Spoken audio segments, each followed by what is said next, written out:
Цагаалт хөтөлбөрийн энэ одоо концепц үйл ажиллагааг бол бас бүрэн дэмжиж байгаа. За мөн дээрэс нь одоо энэ ноолуурын самнах дамжлага руу шилжих энэ шилжилтийн үеийг бас одоо бас дэмжиж байгаа.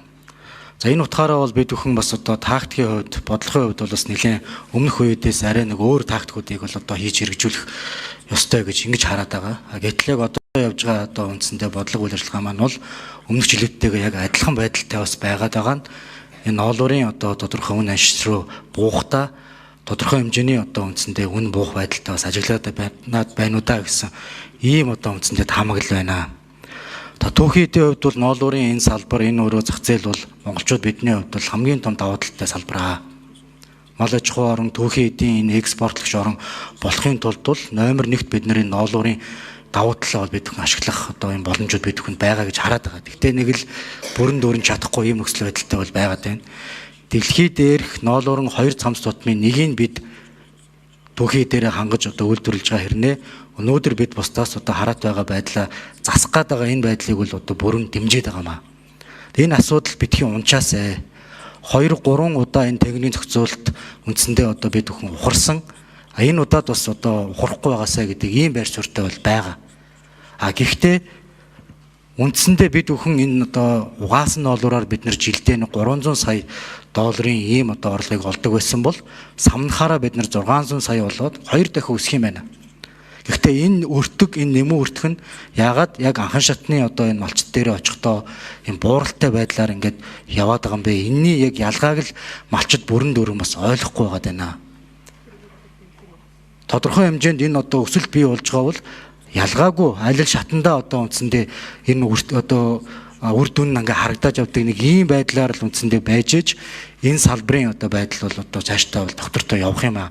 Тийм учраас энэ талаас нь арай өөр энэ одоо техникийн зохицуулалт мөрдөгч байгаатай холбогдлолтой ийм одоо зохицуултуудыг бид бүхэн яаж хийж байгаа вэ? Өнгөрсөн жил бид нар 200 тэрбум төгрөгийн эргэлтийн хөрөнгийн татаасыг аж ахуйн нэгжүүдэд олгосон. Энэ жил бид нар 30 тэрбумаар л нэрийг ахиулсан байна. Энэ нь одоо нийт одоо үндсэндээ 8500 тонн энэ одоо ноолуурын 18%-ийг л авах хэмжээний эргэлтийн хөрөнгө байгаад байна. Энэ одоо техникийн зохицуулалт мөрдөж эхэлснээрээ бол дотоодын аж ахуйн нэгжүүд бид нар өөрсдөө бие даах ийм л сонголт руу орж байгаа. Гэвтэл бид нар 18%-ийг авах хэмжээний эргэлтийн хөрөнгөөр үлдсэн энэ одоо үндсэндээ хэсгийг хаанаас ямар мөнгөөр үндсэндээ бол авах вэ гэдэг энэ байдлаас болоод үний асуудал бас яригадаад байна. Тэгээ энэ дээр яг нарийн үнэ их усэр хязгаартай. Уул нь яг 1.3 их найдынхаа ноолуурыг авчий гэд бид тэр төсөө батлуулсан.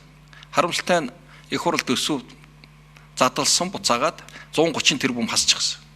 Тэр хасагдсан 130 тэрбум чинь энэ 1.3 их найд буюу ноолуураа 100% аваад 100% угаах самнах бодлого байсан юм л да.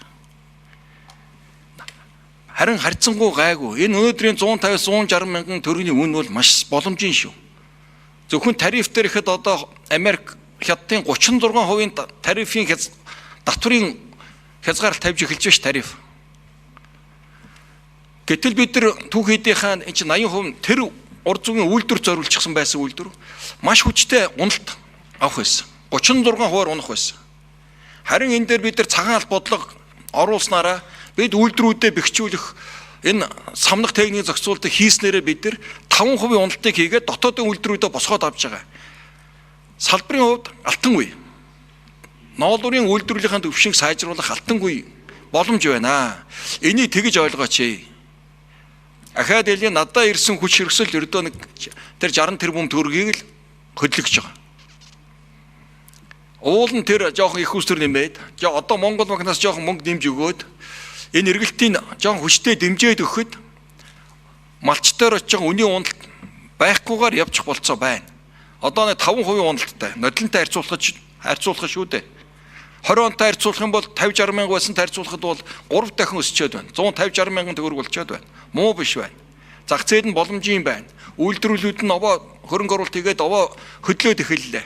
Ганц зүүн дээр алдсан гэвэл ноолуураа авах эргэлтэн дээрээ бид нар их усрын их хурл хасцсан. Тэн дээр л бид нар алдчихж байгаа юм. Гэтэ энийг нөхөх бас болцоо байгаа шүү дээ. Тэг яг зөв. Одоо энэ асуудал дээр ингээ пойнтлоод өнөөдөр байнгын оронд тодорхой одоо бас чиглэл саналууд нь гараад яваасаа гэж бодож байгаа. Цаг хугацаатайгаа уралдаж байгаа. Үндсэндээ одоо зүүн аймагуудын хувьд бол үндсэндээ ноолуураа бүрэн дүрэн өгөөд дуусчихсан байдаг энэ цаг хугацаанд 50% өрсөн өрөөгөө гэдэг ийм байдалтай бол үндсэндээ бол байгаа. Бид нар үнийн хувьд бол ахих ёстой. 5 жилийн дундаж байдаг юм уу тодорхой асуудлыг инфляц болон яг энэ амжиргаатай нь харьцуулаад ингээ харахаараа бас энэ чинь болохгүй асуудлууд бас ингээ байна малчтай үед. Тийм учраас энэ шинэ оршоо хөдөлгөөн, цагаалт хөдөлгөөн, үндэсний хувьсгал гэдэг энэ хөдөө аж ахуйн салбар руу маш их хэрэглэлтийн хөрөнгийн энэ боломжуудыг өмнөх хэмжээлүүдээс олгоод байхад үндсэндээ энэ салбарын энэ тодорхой энэ байдлууд бол үндсэндээ яг эцсийн одоо энэ бүлэг дээрээ түүхийд бэлтгэж байгаа анхан шатн дээрээ бол ахаал явах хэрэгтэй. Бид нар энтэй эвлэрч ер нь боломжийн байна гэдэг энэ байдлаар бол хандаж болохгүй. Шаардлагатай бүх арга хэмжээг авах хэрэгтэй. Эргэлтийн хөрөнгийн одоо энэ одоо